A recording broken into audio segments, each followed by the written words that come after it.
Alright guys, तो चलिए शुरू करते हैं आज की फोटोशॉप क्लास। पिछली क्लास में हमने आपको बताया था फोरग्राउंड और बैकग्राउंड के बारे में। आज जिस टूल की बात करने वाले हम हैं वो है मॉर्की टूल। तो मूव टूल के जस्ट नीचे वाला टूल हमें मिल जाएगा मॉर्की टूल। यहाँ पर आकर हम क्लिक करते हैं तो कुछ इस तरह से हमारे सामने कुछ 4 ऑप्शन हैं इस तरह से। तो पहला ऑप्शन हमें मिल जाएगा रेक्टेंगुलर मॉर्की टूल का, दूसरा ऑप्शन हमें मिल जाएगा एप्टिकल मॉर्की टूल का, तीसरा सिंगल रो मॉर्की टूल एंड चौथा हमें मिल जाएगा सिंगल कॉलम मॉर्की टूल। तो आइए इन सब का कैसे यूज़ करते हैं इसको थोड़ा सा जानते हैं। तो हमने आपको बता ही रखा है कि फ़ोटोशॉप पर काम करने से पहले सबसे पहले जो रिक्वायरमेंट होती है वो एक पेज की होती है। तो कंट्रोल N से मैं पेज ले लेता हूँ। ये पेज मैंने पहले से सेट कर रखा है तो यहाँ पर मैं ओके कर देता हूँ। अब ये देखिए मेरे सामने एक पेज खुलकर आ गया है। अब मुझे क्या करना है, एक एप्टिकल मॉर्की टूल से एक शेप क्रिएट करना है। शेप क्या, बेसिकली एक सिलेक्शन क्रिएट करना है। तो सिलेक्शन क्रिएट करने के लिए हमें क्या करना है, सबसे पहले एक न्यू लेयर लेना है। आपको मैं बता दूं ये कि जब भी हम फोटोशॉप पे काम करते हैं तो हमें एक नई लेयर की ज़रूरत होती है। तो उसके लिए हमें क्या करना पड़ता है, कंट्रोल शिफ्ट प्लस N करेंगे और हमारे सामने एक नई लेयर, यहाँ पर ये साइड में आप देख सकते हैं कि एक नई लेयर हमारे सामने खुलकर आ जाएगी। तो अब हमें क्या करना है, एप्टिकल मॉर्की टूल से शिफ्ट के साथ हमें ये सिलेक्शन,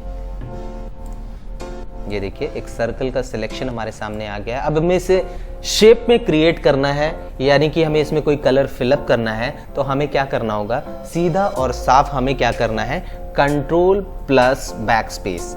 ये देखिए कंट्रोल प्लस बैक स्पेस मैंने किया और इसके अंदर कलर फिलअप हो गया, यानी कि अब ये सिलेक्शन से डायरेक्ट एक शेप में कन्वर्ट हो चुका है। अब इस सिलेक्शन को, ये देखिए साइड में सिलेक्शन दिख रहा है सर्कल का, तो इस सिलेक्शन को डीसेलेक्ट करने के लिए हमें क्या करना होता है, control plus D. Control plus D करते ही देखिए इसका सिलेक्शन हट चुका है। अब एक और सिलेक्शन हम क्रिएट करते हैं। हम यहाँ पर आ जाते हैं, राइट क्लिक करते हैं और ये शिफ्ट के साथ एक बार फिर से हम यहाँ पर एक कर लेते हैं, सिलेक्शन क्रिएट कर लेते हैं। अब एक और लेयर हमें चाहिए, नया ऑब्जेक्ट हम क्रिएट करने जा रहे हैं। तो कंट्रोल शिफ्ट N से हमने एक नया लेयर ले लिया है और सिलेक्शन हमारा ये बना हुआ है।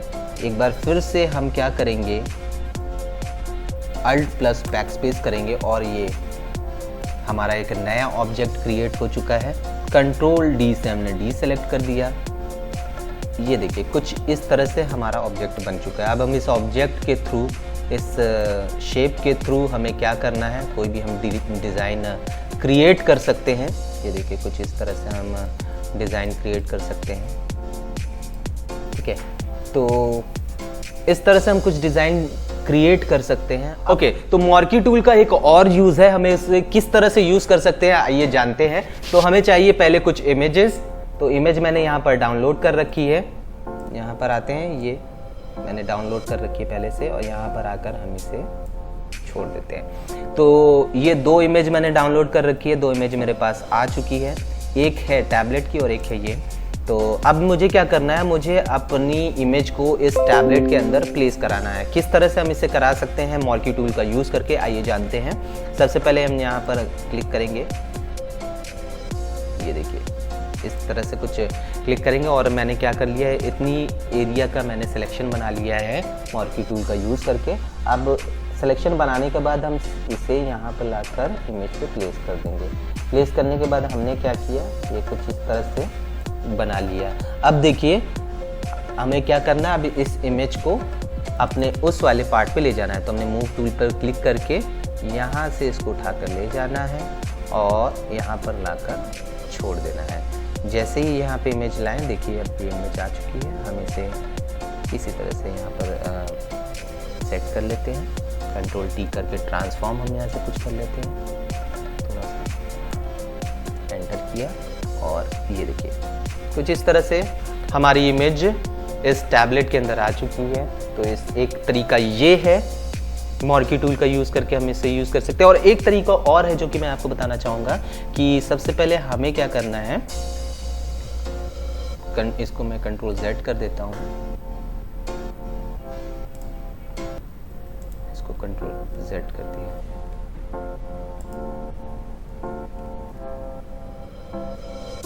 कंट्रोल Z कर दिया, इसको डीसेलेक्ट कर दिया।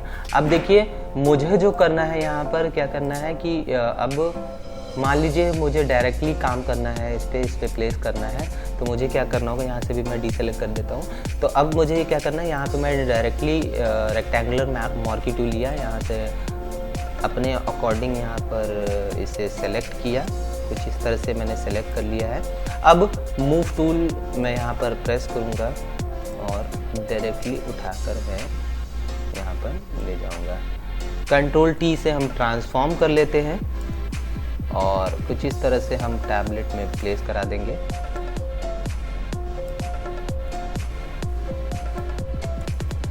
ये देखिए कुछ इस तरह से इमेज हमारी प्लेस हो चुकी है टैबलेट में। ये फाइनली कुछ इस तरह से हमारी इमेज प्लेस हो चुकी है इस टैबलेट में। तो इस तरह से यूज़ करके हम अपनी इमेज को क्रिएटिव बना सकते हैं, कुछ बेहतर काम कर सकते हैं।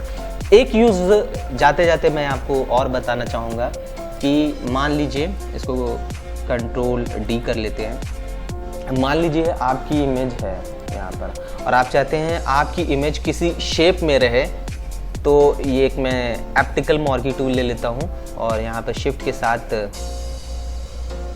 एक सिलेक्शन क्रिएट कर लेता हूँ। अब ये देखिए जी मैंने क्रिएट कर लिया हैगा और ये सर्कल का शेप बन चुका है, सर्कल का सिलेक्शन बन चुका है। अब मैं ये चाहता हूँ कि मेरा जो इमेज है वो क्या हो, एक सर्कल की शेप में हो।